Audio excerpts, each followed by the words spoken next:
இன்றைய வசனம் தியானத்தின் தலைப்பு கர்த்தரில் அன்பு கூறுகிறவர்களே. சங்கீதம் 97:10.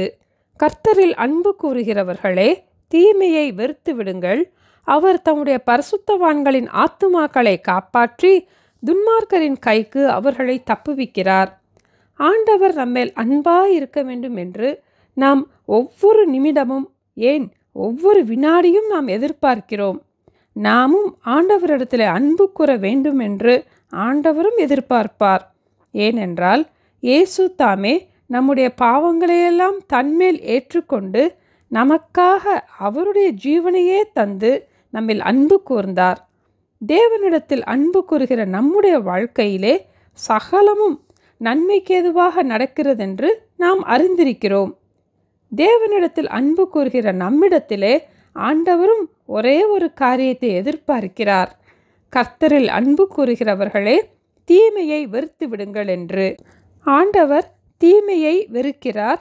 நாம் தீமையை வெறுக்கும் போது தேவனிடத்தில் அன்பு கூறுகிறதை காட்ட முடியும்.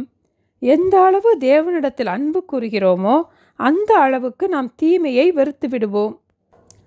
ஆதியாகமம் 2-3 அதிகாரங்களில் ஆதாம் ஏவாள் ஏதேன் தோட்டத்தில் இருந்தபோது தேவ சாயலாக இருந்தார்கள். தேவனுடைய சத்தத்தை கேட்டார்கள். தேவனோடு உலாவினார்கள். ஒருவருக்கொருவர் அன்பாக இருந்தார்கள். நன்மை தீமை அறியத்தக்க விருட்சத்தின் கனியை மட்டும் புசிக்க வேண்டாம் என்று ஆண்டவர் கூறினார். அதை புசிப்பதால் உங்களுக்கு மரணம் வரும், அது தீமையானது என்று கூறினார். ஆண்டவர் வெறுக்கிற தீமையான காரியத்தை அவர்களும் வெறுத்திருந்தார்கள். ஆனால் சர்ப்பம் அவர்களிடம், அதை நீங்கள் புசிக்கும் நாளிலே நீங்கள் நன்மை தீமை அறிந்து தேவர்களைப் போல இருப்பீர்கள் என்று கூறினதும் அந்த தீமையான காரியம் அவர்களுடைய கண்களுக்கு நன்மையாக தெரிந்தது. இன்றும் உலகத்தின் கண்களில் தீமை தீமையாக தெரிவதில்லை. தீமையை உல்லாச வாழ்க்கைக்காக நன்மையைப் போல நினைத்து கொள்கிறோம். ஆதாம் ஏவாள் பழத்தை புசித்தார்கள். பின் ஆண்டவர் அவர்களை தேடி வரும்போது அவர்களால் ஆண்டவரிடம் அன்பு கூற முடியவில்லை.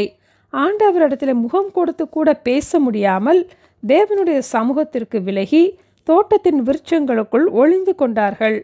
தேவன் வெறுக்கிற தீமையை வெறுக்காததினால் தேவனிடத்திலே அன்பு கூற முடியவில்லை.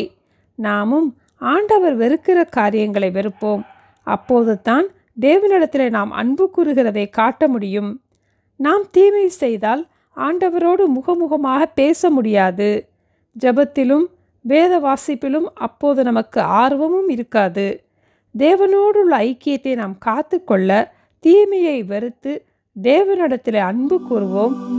அப்போது ஆண்டவர் தம்முடைய பரிசுத்தவான்களின் ஆத்துமாக்களை காப்பாற்றி துன்மார்க்கரின் கைக்கு அவர்களை தப்புவிக்கிறார். ஜெபிப்போமா?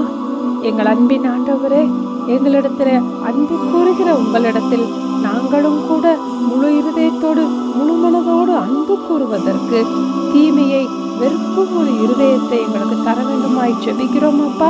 தீமையை வெறுத்து நன்மையை பற்றி கொண்டு இருக்க எங்களுக்கு கற்றுத்தர வேண்டுமாய் இயேசுவின் நாமத்தில் ஜெபிக்கிறோம் பிதாவே. ஆமென். Thank you.